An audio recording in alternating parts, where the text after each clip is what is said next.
sker nu, det er, at holdlederen går frem og finder ud af, hvad det er, hun kommer til, hvis der ikke er kommet en ambulance. Der kommer selvfølgelig en ambulance også til sådan et skadested, og en læge eller en akutbil. Det Lærke hun gør nu, det er, at hun får kontakt med patienten, sådan at patienten ikke sidder og drejer hovedet. Og brandmændene, de gør sig klar med værktøjet. De løber ikke. Der er ikke ret mange af dem, der kan holde til at løbe, men de løber ikke.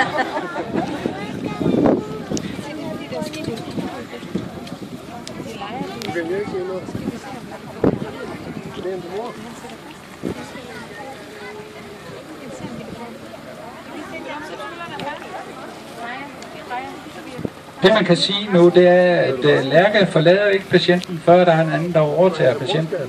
Om det så er en brandmand, eller det er en ambulancemand, det er sådan set lige meget.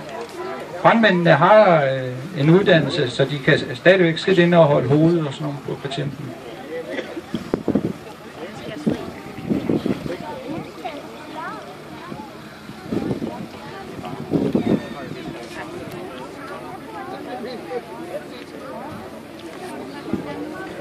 Man skal hele tiden sørge for, at der ikke er ret mange af brandmændene i området. Så dem, der arbejder, de er...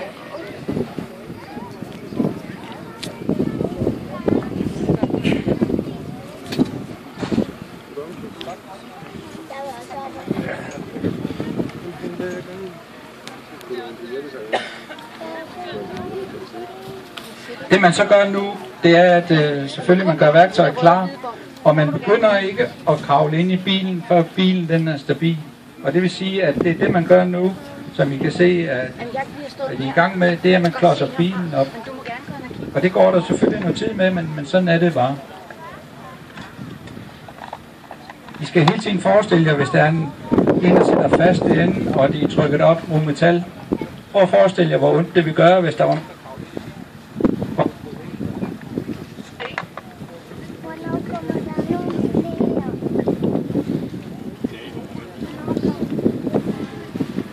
Det der så sker nu ambulancen frem, så nu vil Lærke gå hen og fortælle, hvad hun ved, sådan at han er rimelig orienteret om, hvordan tilstanden er på patienten. Så er det faktisk ambulancen, der overtager patienten fra nu af. Så det er ham, der siger til os, hvis det er, at det skal gå stærkere, eller at patienten kan tage en almindelig frigørelse, hvis det er.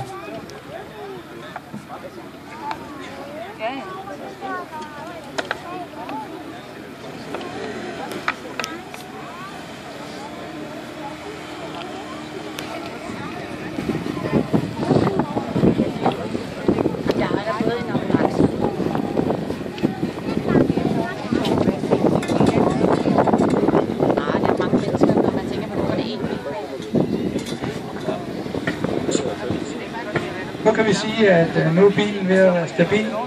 Så det næste trin i det her, det er, at nu skal man sørge for at få taget glassene. Og det gør vi af den grund, at lige snart vi begynder at klippe, så springer glassene ind i hovedet på patienter og på dem, der er inde i bilen. Så det er det, vi kalder glashåndtering, for nu er bilen stabil, og så tager vi glasset. Og det er meget vigtigt at sige, at der er ikke ret mange inde i skadestedet, hvis det ikke er nødvendigt. Altså dem, der ikke laver noget, de står sådan set bare ude ved bilerne og venter på, at de bliver kaldt frem.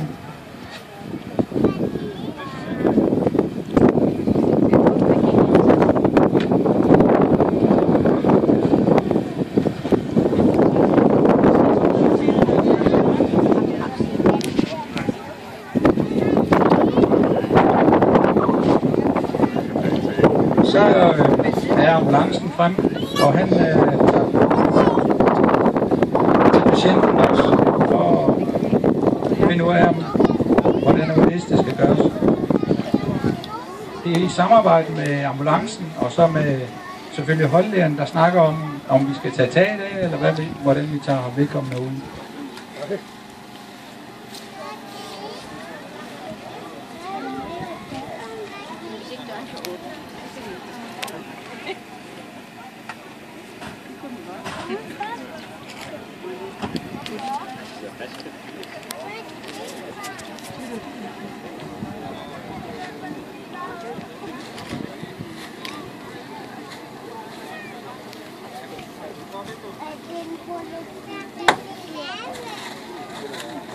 Det er også rimelig vigtigt, når vi arbejder i også når ambulancen er her, at dem der klipper, de to der står her, det er etteren og toeren.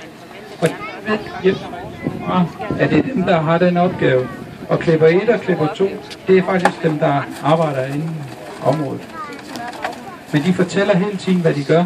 Også lige så meget hvis patienten ikke er helt væk, at de kan høre, at nu tager vi klassene, fordi det giver nogle drøgn i bilen, når vi begynder at arbejde.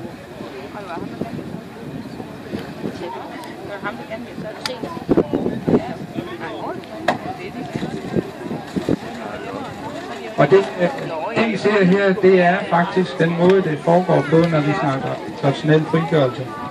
Altså, man sikrer sig hele tiden, at der ikke er plads, der springer, og bilen ikke bevæger sig, når vi begynder at kravle ind i den. For lige snart vi begynder at klippe i den, så bevæger tingene sig meget, hvis det ikke er stabilt.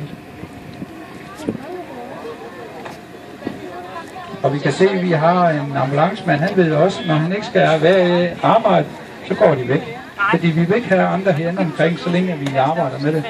Og det har lidt at gøre med sikkerheden, at vi ikke går og falder i slanger og gør væk, når vi går herinde.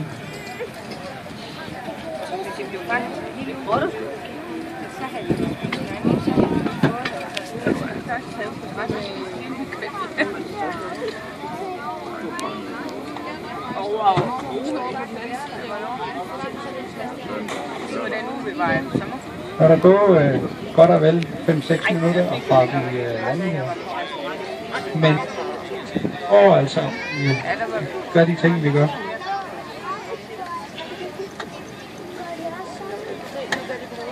Det han gør nu, det er at han kigger om der er nogle patroner til airbag, om vi kommer til at klippe sådan en. Det er ikke særlig smart at klippe i en gaspatron, hvis det er. Så han hjælper sin makker sådan set med lige at fortælle, hvor han skal klippe inden, for at vi ikke rammer en airbagspatron. Og Stefan, der står her, han er så det, vi kalder klipper 1, og han er etteren på bilen. Men mange gange, så bytter man altså, fordi man bliver rimelig lang i armene. Tungt værktøj at arbejde med. Sådan en klipper, som vi har, det er en klipper omkring 90 tons. Der er ikke ret mange biler, der kan komme ind i, hvis den vil komme dertil.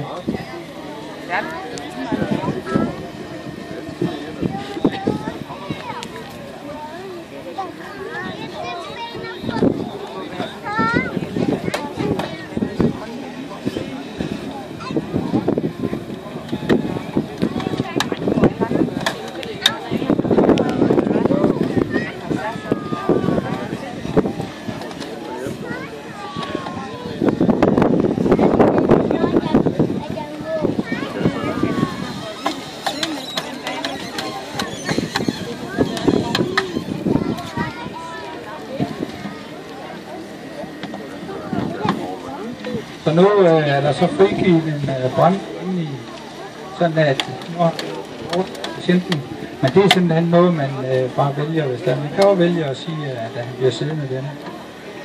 Men hænderne kan bruges andet sted.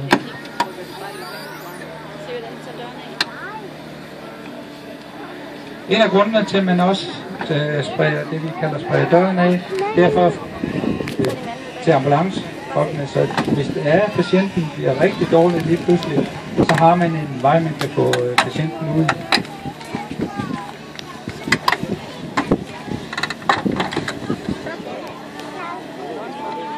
Og så er det vigtigt for ting, sådan er det ikke at flyve her. Fordi det, når man rigtig går i gang, så lige pludselig så skvatter vi over tingene. Så der er en mand, han sørger sådan set for at få tingene væk herfra hele tiden.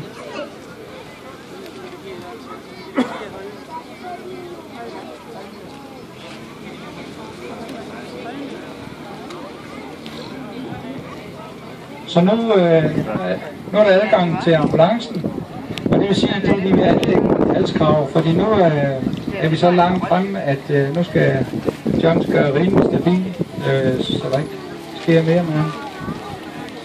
Jeg har lige sagt, at jeg mangler brandmænd, så vi kan ikke undvære ham, så vi er nødt til at gøre efter alle reglerne.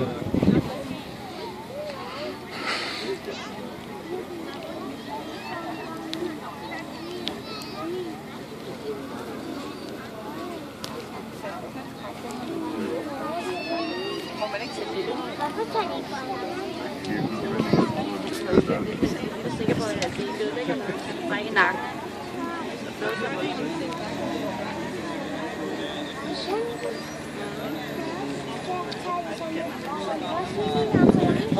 Det ved jeg ikke, om de gør.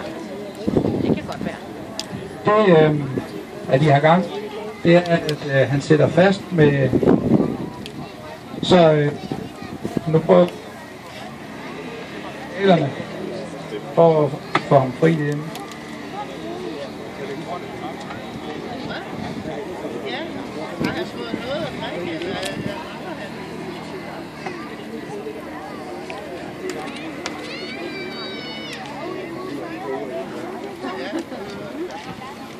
Hvad sker, når man kører galt? Slipper han med.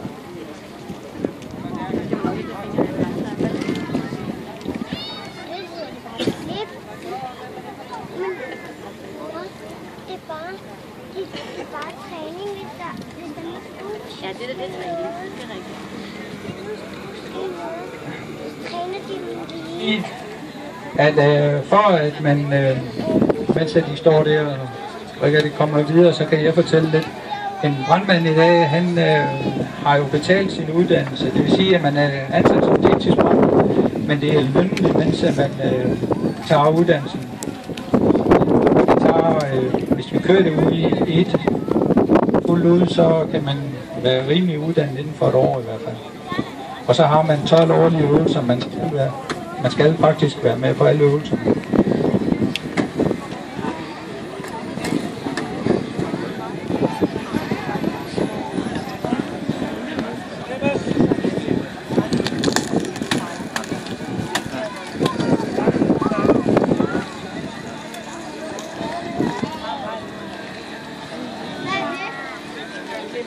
Og men så tager han i modsat side af, hvor patienten sidder. Og det er der også med, at vi skal forestille jer patienten, der sidder deromme. Hvis vi starter om med ham, så vil han jo sidde, hvis han var rimelig ved bevidsthed, og tænke over, hvorfor vi ikke snart får ham ud, hvis vi starter over ved ham. Men på den måde, man starter i modsatte side, så vil sige, at det sidste klip, det er faktisk der, hvor vi er klar til at tage ham ud. Så det er en idé med, at vi gør det på den måde der. Og Stefan, der klipper det, han er rimelig nyuddannet, så han husker at sige hver gang, når han gør noget. Og det er altså vigtigt for dem, der sidder inde i bilen, både ambulance og patient.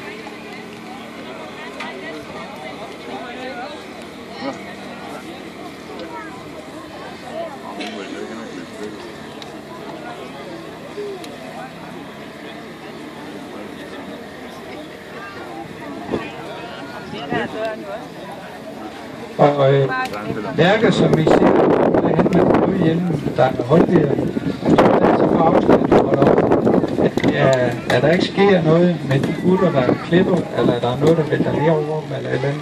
Det er hendes fornemmeste opgave i det her. Og så selvfølgelig sørge for, at de laver noget også.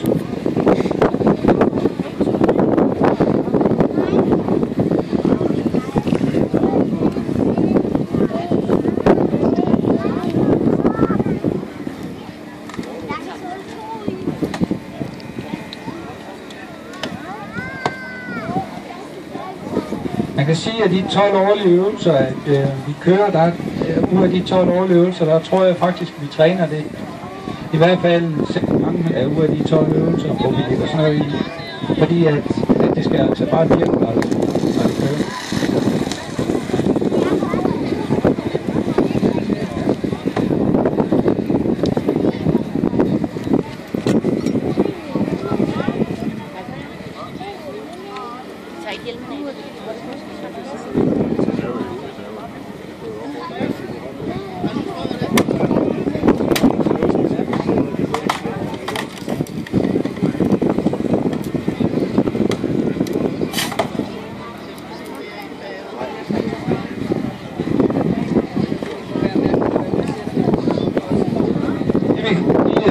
De er sådan set klar til at vippetage eller tage taget af. Her der vælger man så at vippetage. Det vil sige, så vipper vi det bare forover og sørger for, at så får vi adgang til det. Så skal vi lige være færdige.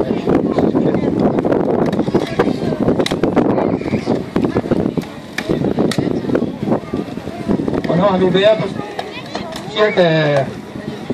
cirka et kvarter, et lille kvarter er der gået med det.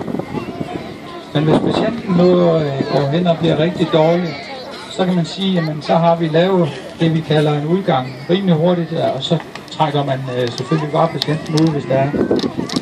Men man skal være rigtig standhaftig med det.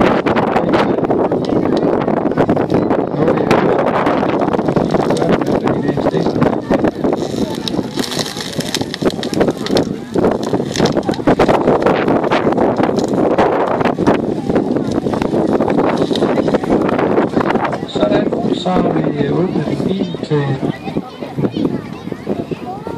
Nu kan de sådan set komme ind og patienten nu